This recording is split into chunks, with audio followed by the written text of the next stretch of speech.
Oh, je sais pas vous, mais moi j'adore les glaces. Vous êtes jamais demandé quel génie avait pu inventer un truc pareil aussi exceptionnel? Et bien sûr les congélateurs pour aller avec, parce que figurez-vous que contrairement à ce qu'on peut penser, c'est en fait super ancien cette histoire. Et les techniques historiques pour en fabriquer, elles sont un peu surprenantes. Mais c'est notre sujet du jour, donc on va en parler un peu en détail. Avant de développer un peu cette histoire de glace, est-ce qu'il ne serait pas temps de parler du partenaire du jour? Et comme Oli a récemment sorti toute une gamme de préparations pour milkshake, je voyais pas de meilleure idée. Alors Oli, pour rappel, c'est une alternative aux boissons sucrées et aux sodas qui propose une gamme de boissons énergisantes, une pour le sport, des thés glacés et une de milkshake. Bon, cette dernière est déjà victime de son succès, mais ne vous en faites pas, elle revient à la fin de l'été. Leur idée chez Oli, c'est de proposer quelque chose sans sucre et qui évite le suremballage. En fait, le principe est simple, votre boisson arrive en poudre, vous la mélangez à de l'eau et des glaçons et hop, le tour est joué. Personnellement, j'ai un gros problème d'addiction au soda, donc ça me permet de me faire plaisir en me sevrant progressivement quand je fais des rechutes quoi. Après, comme d'habitude, c'est à boire avec modération, c'est plus sain que les sodas, mais n'allez pas vous mettre sous perfusion de Oli, ce serait pas très intelligent. Vous avez pas mal de goûts disponibles, personnellement je tourne beaucoup aux saveurs de thé glacé chez eux, et je vous conseille particulièrement le matcha lime que je trouve absolument incroyable pour l'été. Oh, et si le concept de boisson en poudre ça vous semble un peu étrange, eh bien historiquement, c'est comme ça qu'on a commencé à boire du thé glacé quand on l'a réinventé aux États-Unis au siècle dernier. Bref, merci à Oli de sponsoriser une fois de plus mes vidéos, je vous mets comme toujours un lien en description pour en profiter et tester si le cœur vous en dit, 5 € de réduction sur votre première commande des 14,99 € d'achat avec le code HISTOIRE5 et aussi 10% de réduction sur vos commandes si vous êtes déjà client avec le code HISTOIRE. Comme l'été s'annonce chaud, je vais refaire mon stock de glace et de thé glacé chez Oli, mais en attendant, reprenons notre petit sujet sur l'origine des glaces. En France, la pratique de consommer des desserts glacés apparaît à la fin du XVIIe siècle. Le processus commence avec des boissons rafraîchies pour en arriver à la fameuse crème glacée. Cet usage, il arrive d'Italie, où il s'est développé au siècle précédent, le XVIe siècle donc. On parle à l'époque d'eau d'Italie ou de liqueur d'Italie, d'eau glacée, puis de sorbet ou de neige. C'est le français Odigé qui a séjourné à Rome, Venise et Florence, qui publie en 1692 un ouvrage intitulé La Maison réglée et dans laquelle il explique comment glacer des eaux et les mettre en sorbet. Et surtout, il nous détaille une recette de crème glacée. Mais en termes de notoriété, il est battu par le franco-italien Francesco Procopio dei Coltelli. Celui-ci pousse avec succès cette mode dans son Café Procope fondé à Paris en 1686 et dans lequel il propose plusieurs parfums. D'ailleurs, ce café est très fameux et il existe toujours. Alors il faut noter que le mot sorbet à l'époque il est utilisé de manière plutôt générique et il ne désigne pas une préparation spécifique avant 1774. Faut attendre la seconde moitié du XVIIIe siècle pour que le mot glace apparaisse dans les livres de recettes. Dans son ouvrage La science du maître d'hôtel confiseur qui paraît en 1750, le gastronome Joseph Menon présente 47 recettes dites aux glaces, telles que des liqueurs glacées, des fruits glacés, des canons glacés, des fromages glacés, etc. En 1768, un autre spécialiste nommé Amy distingue les glaces sans crème, les glaces de crème, les glaces de crème vierge ou les glaces de crème naturelle, les glaces de liqueur spiritueuse, les fromages glacés, les cannelons et enfin les mousses. Bref, les glaces sont à la mode. Le futur président américain Thomas Jefferson, qui découvre la crème glacée lors de son séjour en France entre 1785 et 1789, eh bien il est conquis. Il en popularise ensuite la consommation aux États-Unis. Et selon les sources, c'est soit grâce à son majordome français, qui s'appelait Adrien Petit, ou soit à son cuisinier James Hemmings, qui avait été formé à Paris. Et c'est là que la glace commence à conquérir le monde. Et ce processus de conquête du monde, il est favorisé par le développement progressif des capacités à créer du froid et à le conserver, ce froid, du froid artificiel. Par exemple, au 19e siècle, les ingénieurs français Ferdinand Carré et Charles Tellier, des pionniers de la réfrigération et de la congélation, ils mettent chacun au point des appareils frigorifiques révolutionnaires. On utilise alors des fluides naturels réfrigérants tels que le dioxyde de carbone ou l'ammoniac. Mais comme ceux-ci sont complètement inflammables et toxiques, c'est un peu dangereux, voilà. Et c'est en 1929 que l'ingénieur américain Thomas Midgley met au point un gaz frigorigène performant et non toxique, dont le nom commercial est le fréon. Et il est bien plus pratique pour alimenter les appareils de réfrigération, ce fréon, et donc il est rapidement produit en très grande quantité par la firme américaine de chimie DuPont de Nemours. Oui, cet américain s'appelle Dupont de Nemours, ne faites pas attention, c'est normal. Ce qu'on appelle aujourd'hui glace à l'italienne a par ailleurs été inventé non pas en Italie, mais aux États-Unis dans les années 30. Et c'est comme ça qu'on arrive peu à peu à la situation qu'on connaît bien aujourd'hui, où la glace est un dessert très populaire consommé partout dans le monde, et que j'adore. Mais en fait, eh bien, les aliments glacés sont bien plus anciens que le XVIe siècle. Ce que je viens de vous raconter, c'est en quelque sorte la redécouverte et la diffusion de cette pratique en Occident aux périodes modernes et contemporaines. En fait, on lit souvent que les premières glaces ont été inventées en Chine 3000 ans avant l'ère chrétienne, mais il n'y a pas vraiment de source fiable pour le confirmer.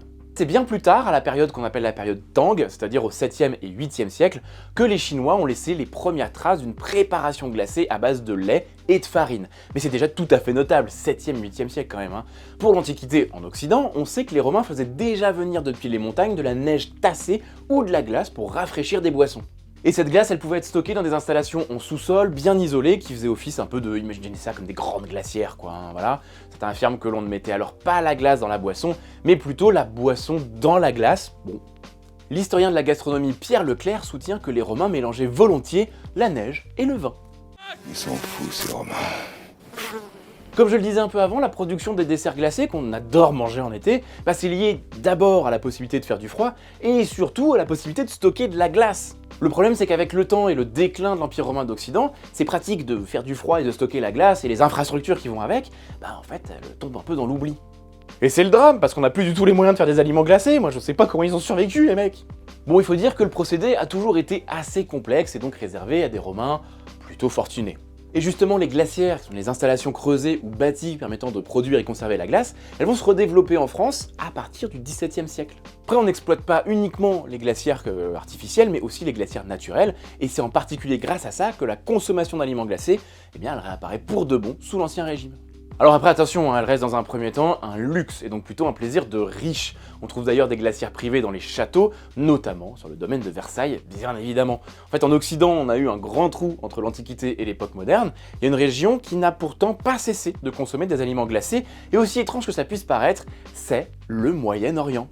Et oui, parce que le Moyen-Orient a conservé bien après l'Antiquité des usages de réfrigération et une habitude de consommer plus couramment des aliments glacés, même pendant le Moyen-Âge. On affirme parfois d'ailleurs que le mot français sorbet aurait été ramené dans l'Occident médiéval au XIIe ou au XIIIe siècle par les croisés de retour de Terre Sainte.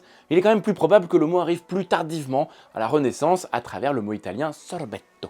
Il est par contre certain que ces mots viennent bien du turc serbet, lui-même provenant du persan charbat, ces deux derniers mots étant proches de l'arabe shariba, qui signifie boire, lui-même sans doute issu de l'acadien sarapou, qui signifie absorber. Bref, concrètement, le charbat désigne au Moyen-Âge une boisson glacée sucrée. Les apothicaires et médecins arabes médiévaux, comme Avicenne, sont favorables à la consommation de sucre et l'envisagent comme un médicament. C'est souvent préparé avec des fruits, avec des épices, avec des herbes et même des essences de fleurs. En fait, ce charbat, il semble particulièrement délicieux quand on voit les recettes.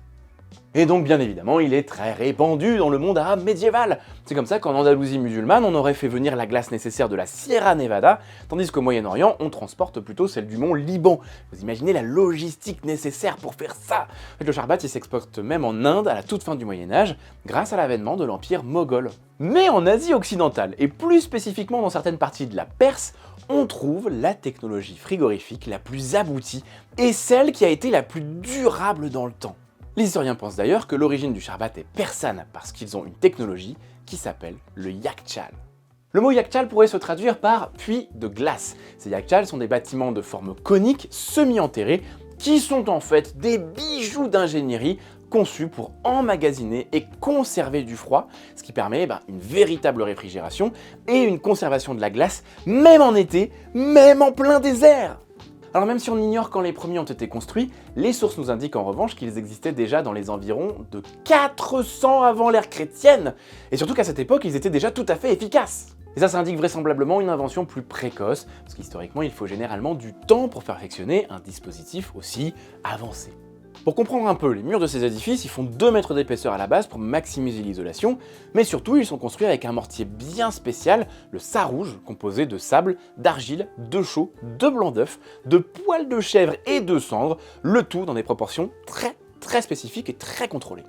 Cela donne d'après les Perses un matériau résistant à la chaleur et imperméable, donc un isolant parfait pour une glacière géante au milieu du désert. À l'intérieur du bâtiment, on trouve un espace souterrain, en général une grande fosse circulaire, qui peut faire jusqu'à 5000 mètres cubes. On sait d'ailleurs que certains yakchals font 15 mètres de haut. Mais alors, comment ça marche? Les ouvertures à la base de la structure permettent à l'air frais d'entrer et de descendre dans la partie souterraine du Yachtchal, tandis que l'ouverture tout en haut facilite sans doute l'évacuation de l'air plus chaud, tout en apportant un peu de lumière. C'est possible aussi que les structures aient été recouvertes de chaume durant l'été, ce qui permet d'améliorer encore l'isolation et donc encore l'écart de température entre l'intérieur et l'extérieur. Les Yachtchals étaient parfois reliés à une source d'eau, par exemple un kanat, qui est une sorte d'aqueduc souterrain qui permet la captation d'une nappe d'eau. Et ces Yachtchals, parfois, on y mettait une sorte de bassin. On mettait un mur pour le protéger du soleil, et on l'utilisait pour faire geler de l'eau lors des nuits froides du désert, ce qui permettait de transférer ensuite la glace à l'intérieur du bâtiment. Et parce que le climat désertique, il a une humidité assez basse, et ça favorise l'évaporation de l'eau, ce qui permet de mieux refroidir lorsque la nuit tombe. Non mais je vais le redire, mais vous imaginez que nos Yachtchals, là, ils étaient à la fois capables de stocker de la glace, ce qui est déjà fou, mais en plus de ça, certains pouvaient même en produire. Je trouve ça dingue. En plus de ça, ils étaient également fréquemment équipés de bas de cuir. Le bas de cuir est une tour à vent, dont le nom signifie littéralement attrape-vent, et ça sert à ventiler naturellement un bâtiment. C'est donc tout un ensemble de technologies que les ingénieurs perses avaient mis au point dans le but de disposer d'une véritable réfrigération, et c'était vraiment hyper performant. Et donc une bonne gestion de l'installation permettait de conserver le froid toute l'année. Et ces constructions, elles avaient alors une vocation double. Produire, stocker et donc fournir de la glace bien sûr, mais elles servaient également d'installation frigorifique communale où les habitants pouvaient entreposer de la nourriture, des boissons, des denrées périssables, voilà, et le tout à l'abri de la chaleur extérieure. Et dans ces régions, ça peut monter très haut. Et c'est comme ça, grâce à la glace disponible, qu'on pouvait confectionner un dessert tel que le faloudé. C'est une glace d'origine perse, alors c'est préparé avec des vermicelles d'amidon de blé, de marante ou de riz, et on trempe ça dans une eau glacée pour conserver leur forme. On y ajoute un sirop à l'eau de rose et au sucre, avec parfois du jus de citron, qu'on fait lui-même geler bien entendu. Une légende populaire veut que ce dessert soit aussi ancien que -400, alors c'est pas prouvé et il semble difficile de trouver une source précise quant à sa date de création tellement c'est populaire. Mais la maîtrise pointue des techniques de réfrigération dans cette région, elle date de bien avant -400, c'est ce que je vous disais. Et le mot faloudé est d'origine purement perse, donc probablement très ancienne. Et ça, cela pourrait donner réellement une origine vraiment ancestrale de cette glace. Les sources arabes médiévales attestent de l'existence de ce dessert, par exemple dans les travaux d'Ibn Sida, un linguiste et lexicographe andalou du XIe siècle. Là aussi on en trouve des variantes jusqu'en Inde et même en Chine, et il est toujours consommé dans l'Iran actuel, ce qui en fait dans tous les cas un dessert à la longévité mais exceptionnel. On doit noter quand même qu'un dispositif de réfrigération tel que le Yachtchal n'est pas transposable partout. Dans le sud de l'Iran actuel par exemple, où la température descend rarement en dessous de zéro et où de la glace de montagne n'est pas disponible, on n'en trouve pourtant pas, mais c'est parce que les conditions ne sont absolument pas réunies. Néanmoins, là où c'était possible, les Yachtchals ont été construits et perfectionnés durant des millénaires, et entre 2007 et 2009, on en a cartographié pas moins de 129 en Iran. Et alors le plus amusant, c'est que le mot Yachtchal, en fait, il est toujours utilisé dans le quotidien, dans la langue iranienne, où il désigne à présent les réfrigérateurs dans les maisons. C'est comme quand nous on dit frigo. Bon, sauf que pour nous c'est une marque, alors que pour eux c'est un truc vieux de plusieurs millénaires et un peu classe quand même.